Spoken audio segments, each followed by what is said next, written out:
Graça e paz, amém? Vamos chegando aí no nosso quarto vídeo dos 5 que nós propomos, né? Para falar sobre as mulheres citadas na genealogia de Jesus. Esse quarto vídeo, o cenário aí, ó, você pode ver, é o cenário de Bruno. Ele tá no quarto, eu vim pro escritório aqui dele para poder gravar esse quarto vídeo aí para vocês. E aí? O que é que estão achando? Tá entendendo até aqui? Tiver alguma dúvida, pode me mandar aí, que a gente vai tentando descobrir juntos, na verdade. Se você se identificou com alguma das mulheres aqui relacionadas, se você sabe algo que não foi falado no vídeo sobre alguma dessas mulheres, algo que ela representa para você, pode falar aqui com a gente que a gente vai aprendendo juntos, né, mais sobre essas mulheres que foram citadas. Como eu já disse algumas vezes, em toda a genealogia de Jesus existem mulheres. As mulheres que geraram os filhos, e os filhos foram gerados das mulheres. Então, toda a sequência, toda a genealogia, cada geração tem uma mulher, ok? Mas, nesse texto que estamos estudando, que é o texto de Mateus 1, do 1 ao 17, que fala da genealogia de Jesus, 5 nomes de mulheres são citados. Na realidade, 5 mulheres são citadas, mas 4 nomes apenas. Já falamos aqui de Tamar, já falamos aqui de Raabe, já falamos aqui de Ruth. E hoje chegamos no versículo 6, que é Mateus 1, versículo 6. Jessé gerou ao rei Davi, e o rei Davi a Salomão, da que fora mulher de Urias. Essa é a única mulher das 5 que vamos estudar que não foi citado o nome. A história dela começa nessa citação. Ela é a mulher que foi de Urias. Por que não é citado o nome dela? Porque nessa história, por mais que ela seja parte importante e integrante dessa história, a parte principal dessa história é de Davi. A perspectiva dessa história é a partir do rei Davi. Ela está inserida nessa história, faz parte dela, é principal, mas tudo gira em torno da história de Davi. Por isso que ela foi citada como a mulher que foi de Urias. Porque o nome dela naquele momento não seria importante. Não é sob a perspectiva de Batseba, que esse é o nome dela. O nome da mulher que foi de Urias é Batseba. Não foi da perspectiva de Batseba, foi da perspectiva de Davi.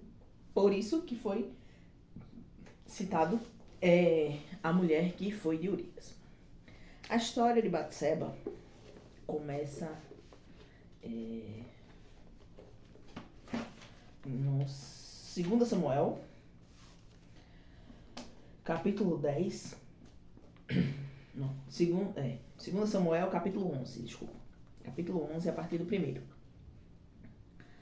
Decorrido um ano, no tempo em que os reis costumam sair para a guerra, enviou Davi a Joabe e seus servos com ele e a todo Israel, que destruíram os filhos de Amon e sitiaram Rabá. Porém, Davi ficou em Jerusalém. Davi enviou Joabe, juntamente com seus servos e o seu exército, para lutar contra Amon e na cidade de Rabá, e Davi ficou em Jerusalém. Era costume dos reis irem aos seus confrontos, né? De guerra, de exército, de batalhas. Mas ele mandou Joabe e os seus, e ele ficou em Jerusalém. Uma tarde, versículo 2. Uma tarde levantou-se Davi do seu leito e andava passeando no terraço da casa real. Davi viu uma mulher que estava tomando banho. Era ela muito formosa. Esse versículo aí, muitas pessoas, eu já ouvi muito falar, né, que Batseba estava tomando banho nas piscinas do rei, estava tomando banho no pátio do rei e estava ali provocando as pessoas, porque ela era uma mulher casada, não deveria estar ali provocando, tomando banho na piscina do rei para provocar e provocar assim outros homens. Não é bem assim. Na realidade, o palácio ficava acima da cidade. Então, de onde ficava o palácio, dava para ver as outras casas. E era hábito da época que o banheiro, até pouco, eu digo pouco tempo, porque na casa da minha avó, o banheiro também era do lado de fora. Então, há pouco tempo atrás, era hábito ter banheiro do lado de fora. Então, ela tomava banho do lado de fora e, obviamente, não tinha usado o que temos hoje de coberta, de fechado e tudo, e era meio estéril, porém, ela estava na casa dela, tomando banho dela, no banheiro dela. Só que de onde o rei estava, na altura do pátio do rei, dava para ver as casas. E coincidiu de quando ele olhar a paisagem, ver a casa dela, e na casa dela ela estava na área externa tomando banho. Tanto, isso é real, que ela estava no lugar dela, tá? Batseba não foi provocar ninguém, ela estava tomando banho na casa dela. E tanto é que no versículo 3, Davi fala aqui, ó. Davi mandou perguntar quem era. Chamou alguém e disse, e aí? Quem é essa pessoa? Aquela ali, ó, que tá tomando banho. E disseram-lhe, é Batseba, filha de Eliã, e mulher de Urias, o Eteu. Olha, essa aí é Batseba. É casada, viu? Já foi avisado. Então Davi enviou mensageiros que a trouxessem. Ela veio e ele se deitou com ela. Tendo-se ela purificado da sua imundícia, voltou para a sua casa. Vamos lá. Nesse versículo 4 é o seguinte. Davi chamou os mensageiros e mandou chamar ela. Ora, se ela estivesse ali num pátio, ali dentro do palácio, ele não precisaria mandar alguém chamar lá na casa dela. Ele já chamou esses mensageiros para que chegassem até a casa dela. Também já ouvi falar aqui, porque se ele chamou ela sabia para que era, se ela era casada, não tinha nada que ir ver o rei, não sei o quê. Olha, veja só. Chegaram-se mensageiros. Vamos lá, vamos colocar no lugar de Batseba. Você tá na sua casa. Chega um mensageiro do rei. Diz, o rei tá te chamando. Independente do que você imaginou. Primeiro, ela estava só porque o marido estava na guerra. O marido fazia parte dos comandados por Joabe. Né? E estava na guerra. Ela estava só em casa. O marido chamou. Ela podia até ter pensado, será que é alguma notícia do meu marido que ele morreu? Quem sabe? Independente disso, é um chamado do rei e ela foi. Sozinha, constrangida ou não, mas ela foi. Ok. Até aí, tudo bem. O rei mandou chamar, ela vai lá. Só que quando chegou lá,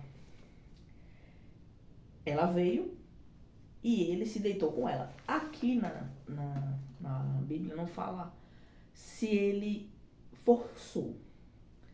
Tem uma história mais pra frente até de filhos de Davi, correlacionada até esse assunto, que fala que o irmão estuprou a irmã. Mas ele forçou ela. Deixou claro que foi contra a vontade dela. Nesse caso aqui, não. Ela foi até o palácio e Davi se deitou com ela. Simples. Provavelmente, isso aí já é uma ideia nossa, ela se deixou seduzir por Davi. Entenda que já era complicado negar algo ao rei, mas ela não foi forçada. Logo, ela cedeu aos encantos do rei. Ela estava só, ela estava sem um marido, tinha Davi, rei, que, se lembrarmos bem aqui, quando Davi foi escolhido lá, foi ungido lá por Samuel, lá diz que Davi era muito formoso, era lindo, bonito. Então, se Davi era bonito, era um rei bonito. Imagina, você tá sozinho, aí tem um rei bonito. que seduziu ela. Não é uma coisa difícil de se acreditar. Obviamente, é errado. Mas não é difícil de acreditar que ela foi seduzida por Davi e se encantou por toda aquela situação que Davi proporcionou a ela. Entenda, não é que Batseba não estava errada, estava. Errou o adultério dela, ela era casada também. Mas entenda uma coisa. Davi era o rei ungido por Deus. Davi representava o próprio Deus. Davi era um homem segundo o coração de Deus. Ele foi separado por Deus para estar ali. Ele tinha um rio de mulheres. Ele herdou as mulheres que foram de Saul. Ele tinha uma infinidade de mulheres que ele podia ter. Mas ele optou por adulterar com aquela mulher, sabendo que ela era casada. Ele podia ter qualquer mulher que quisesse. Naquela época era permitido, dentro desse contexto era permitido que ele tivesse várias mulheres. Mas ele quis justamente ela. Não é que o erro maior foi de Davi, mas entende, é como se fosse uma relação de um crente e um não crente. Davi deveria temer mais a Deus. Ele deveria representar o próprio Deus. Então, o erro foi de Davi em tê-la chamado, em tê-la seduzido, em ter deitado com ela. Sendo ele o rei e portador da palavra do Senhor. Conhecedor da palavra do Senhor, devoto do Senhor. Então, o erro maior foi de Davi, porque ele tinha...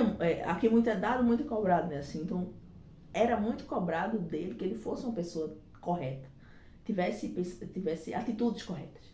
E ele, além de errar, ele levou uma outra pessoa a errar. Então, Batseba errou sim, adulterou sim, mas ela foi levada a isso por uma pessoa que para todos ali era o representante do Senhor, o ungido de Deus, o rei que Deus escolheu. Então,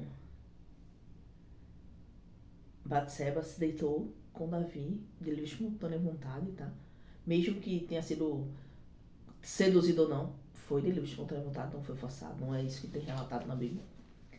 E no versículo 5 diz: a mulher concebeu e mandou dizer a Davi: estou grávida.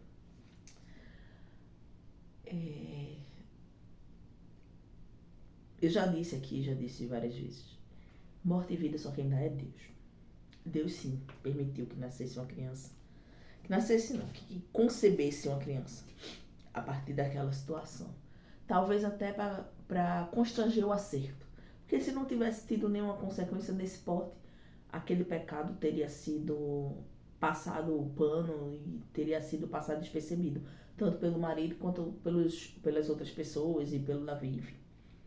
Mas Deus permitiu que ela sim engravidasse. E ela foi atrás da única pessoa que poderia ir. O marido estava na guerra, ela engravidou do rei, e ela disse: ó rei, o que tu fizesse comigo, agora eu tô grávida. A consequência não é só minha, a consequência é sua também. Todo pecado tem consequência. Tem um salmo, deixa eu achar aqui. Salmo 42, versículo 7, que fala: um abismo chama o outro, ao fragor das tuas catadupas, todas as tuas ondas e vagas passaram sobre mim. Mas isso de um abismo chama outro abismo, um pecado chama outro pecado, um erro chama outro erro. E quando você tropeça, a chance de cair é maior. Então, Davi errou, adulterou. E isso foi o início do abismo. E ele foi caindo cada vez mais em outro abismo, em outro abismo, em outro abismo. Entenda, Davi era um homem segundo o coração de Deus, tá? Ele caiu nesse pecado do adultério junto com Batseba. E dali surgiram várias outras situações para encobrir esse erro que ele tentou. Como ela engravidou, não foi tão fácil assim encobrir. Então, o que é que Davi faz? Davi manda chamar Urias, Diz, ó, vamos chamar Urias da guerra que a gente vai dar um jeito nisso.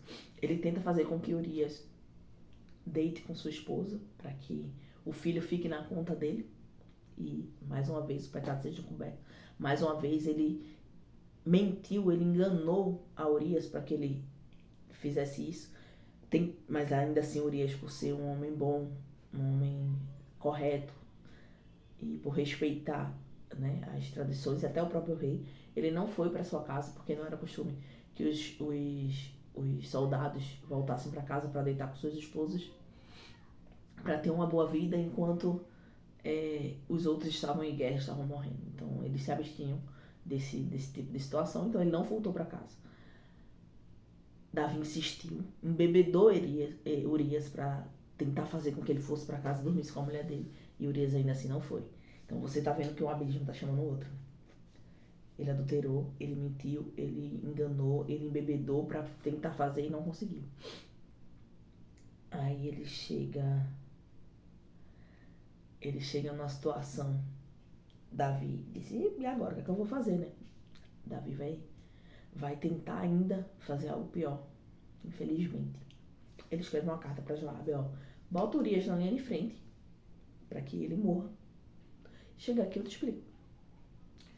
Urias levou essa carta, ele mesmo levou a própria carta da própria morte. Ele era tão confiável que ele nem sequer abriu. Levou a carta da própria morte na mão de Joabe, já botou na linha de guerra e ele morreu. Quando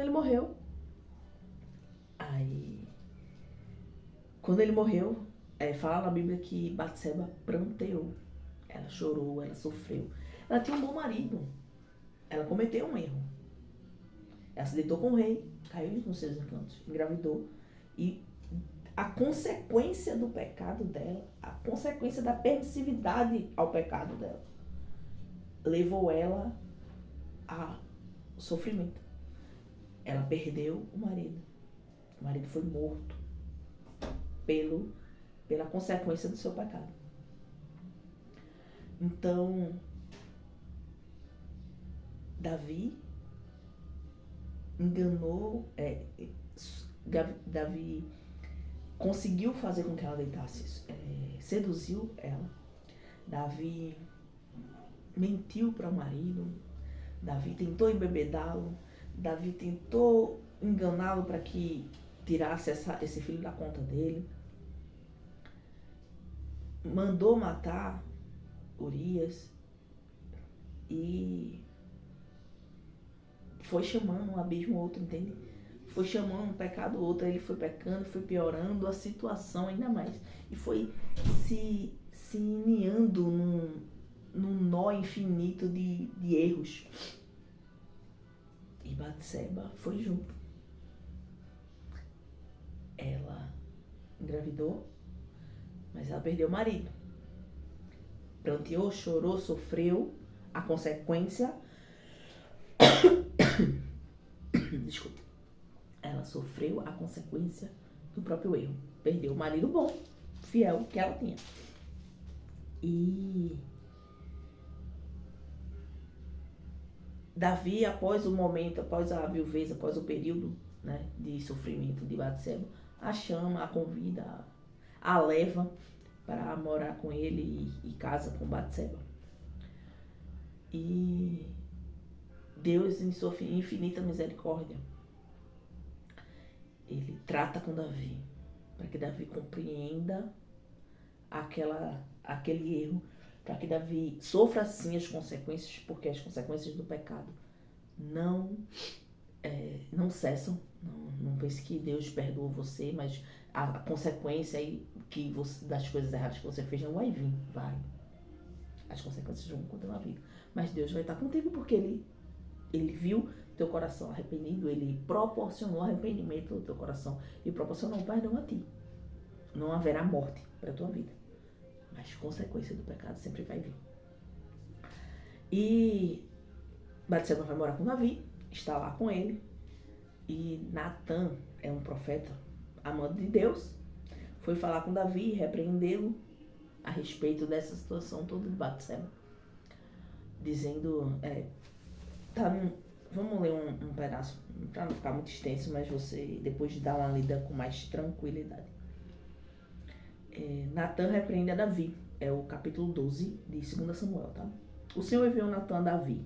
Chegando Natan a Davi, disse-lhe: havia numa cidade 2 homens, um rico e um pobre. Tinha o rico ovelhas, gado, em grande número, mas o pobre não tinha coisa nenhuma, senão uma cordeirinha, que comprara e que criara, e que em sua casa crescera. Junto com seus filhos comia do seu bocado, e do seu copo bebia. Dormia nos seus braços, e a tinha como filha. Vindo um viajante ao homem rico, não quis este tomar das suas ovelhas e do gado para dar de comer ao viajante que viera a ele, mas tomou a cordeirinha do homem pobre e a preparou para o homem que lhe havia chegado. Então o furor de Davi se acendeu sobremaneira contra aquele homem que ele estava dizendo. Natan disse ele, contou essa história para Davi. E Davi se irritou, disse: tão certo como vive o Senhor, o homem que fez isso deve ser morto. E pela cordeirinha restituirá 4 vezes, porque fez tal coisa, e porque não se compadeceu. Então disse Natan a Davi: tu és o homem. Assim diz o Senhor Deus de Israel: eu te ungi rei sobre Israel, eu te livrei das mãos de Saul. Deite a casa do teu senhor e as mulheres do teu senhor em teus braços, e também te dê a casa de Israel e de Judá. Se isto fora pouco, eu teria acrescentado tais e tais coisas. Por que, pois, desprezaste a palavra do Senhor, fazendo o que era mal perante ele? A Urias o heteu feriste a espada, e a sua mulher tomaste por mulher, depois de o matar com a espada dos filhos de Amon. Agora, pois, não se apartará a espada jamais da tua casa, porquanto me desprezaste, tomaste a mulher de Urias o heteu para ser tua mulher. Assim diz o Senhor: eis que a tua própria casa suscitarei o mal sobre ti. Eis que da tua própria casa suscitarei o mal sobre ti, e tomarei tuas mulheres à tua própria vista, e as darei a teu próximo, o qual se deitará com elas em plena luz do sol. Porque tu o fizeste em oculto, mas eu farei isto perante todo Israel e perante todo o sol. Então disse Davi a Natan: pequei contra o Senhor. Disse Natan a Davi: também o Senhor te perdoou o teu pecado. Não morrerás. Mas posto com isto deste motivo, a que blasfemasse os inimigos do Senhor, também o filho que te nasceu morrerá. Então Natan foi para sua casa. Natan contou a história: olha, tem um homem que pegou uma cordeirinha. Tinha uma cordeirinha, um homem pobre, e o rico tinha muitas coisas. Aí veio um viajante, em vez do rico pegar uma das ovelhas tantas que ele tinha para matar, para dar de comer para o viajante, ele pegou a cordeirinha, a única cordeirinha que o homem pobre tinha. Davi se enraiveceu da situação, só que ele não percebeu que ele tinha feito a mesma coisa, que era analogia à situação que ele viveu. E tu tinha tudo, tinha todas as mulheres de Saul, mais coisas que tu quisesse eu te daria. Aí tu fosse pegar a única mulher de um homem bom, tomaste ela para ti, mandasse matar esse homem bom. Tá certo isso, Davi? E Davi reconhece, se arrepende do pecado, diz: eu pequei contra o Senhor.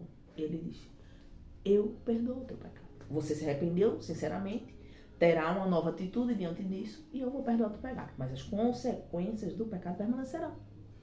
Na tua casa haverão batalhas, guerras. A espada que tu usou para matar Urias será usada dentro da tua casa. E nunca mais houve paz dentro da casa de Davi. Se você continuar lendo, você vai ver filho matando, os filhos deles, irmão matando irmão, irmão tentando tomar o trono, irmão estuprando irmã, e uma série de briga dentro de casa que nunca mais houve paz diante do que Davi tinha feito. Essas seriam as consequências que o Senhor derramou sobre a vida dele. E ainda assim, o filho que tu tiveste, o filho do pecado, morrerá. Porque este filho do pecado não vai permanecer. Você vai sofrer. Você vai perder, porque não haverá recompensa desse teu pecado. E o filho de Batseba morre. Nasce e morre. Batseba sofre. Batseba chora. Entenda. A gente está contando muito a perspectiva de Davi, porque a história é de Davi. Batseba é uma coadjuvante. Mas eu quero que você entenda a situação de Batseba nisso. Ela tinha tudo. Tinha um marido bom, uma casa boa. Vivia Havia guerras, mas não com ela. Não na cidade dela. A cidade dela era protegida. E ela cedeu aos caprichos do rei. Cedeu ao pecado. Ela pecou contra seu marido, contra o Senhor. Ela engravidou desse pecado. Esse pecado teve um fruto apodrecido, né? Mas teve um fruto. Deus condenou a criança à morte diante do pecado de Davi. Ela, dali, ela virou rainha, ela passou a morar com Davi, ela passou a ser esposa do rei, mas perdeu o marido, perdeu sua casa, virou agora esposa do rei diante de uma situação de pecado, tinha um filho, perdeu aquele filho e sofreu, e chorou e pranteou a morte do marido, a morte da criança. Mas ela, assim como o respingo do pecado de Davi, das consequências do pecado dele, respingou nela. As bênçãos que respingaram na vida de Davi, o perdão e a reconstrução sobre a vida de Davi também respingou nela. Ela tomou uma atitude errada inicialmente, mas ela passou a tomar uma atitude certa. Ela pranteou pelo marido, ela pranteou pela criança, mas ela seguiu em frente. Ela agora estava numa nova situação. Não adiantaria mais ela continuar pranteando o marido morto se agora ela tinha outro marido. Não adiantava mais ela continuar pranteando a história que viveu de pecado se agora ela não estava mais em pecado. Ela seguiu em frente. Ela continuou, ela foi em frente, ela continuou fazendo conforme, não voltou mais a pecar, né? Naquela situação. Ela virou uma mulher sábia, sabemos disso porque posteriormente ela também teve um segundo filho, no caso o primeiro que faleceu, que era o filho do pecado, mas depois quando ela já estava com Davi oficialmente, não estava mais em pecado, e ela teve um segundo filho, e esse filho foi Salomão, tão conhecido Salomão, que a própria Bíblia fala que Deus amou Salomão assim que ele nasceu, né? Assim que ele nasceu, Deus amou Salomão, e com o tempo e a criação da mãe, obviamente, alguns estudiosos falam que a parte da sabedoria de Salomão, obviamente ele pediu a Deus, e a maioria é isso, Deus que concedeu a sabedoria de Salomão, mas parte da sabedoria dele também foi pela criação da mãe, né? Então a parte da sabedoria dele teria vindo de Batseba. Batseba errou, consertou o erro, chorou pelo seu erro, enxugou as lágrimas e seguiu em frente. Teve Salomão, criou Salomão da melhor forma. Ficou próximo ao marido, a Davi, ficou próximo a Salomão, ao filho. E tem um momento mais pra frente da história que ela, juntamente com Natan, o profeta, instrui, evita um golpe de um dos irmãos de Salomão, né, um dos filhos de Davi, porque ele estava tentando, Davi já estava velho, ele estava tentando tomar o trono de Davi à força, mas Davi já havia prometido o trono dele a Salomão, e assim o fez. Natan, juntamente com a mãe e Salomão, eles conseguiram, juntamente com o rei Davi, obviamente, passar o trono realmente para Salomão, e não permitiu que Adonias tomasse conta do trono não surrupiasse o trono de Salomão, né? Então, assim, Batseba defendeu seu filho, Batseba protegeu o trono dele e ela reinou juntamente com ele, né? Como rainha mãe. Adonias tentou fazer.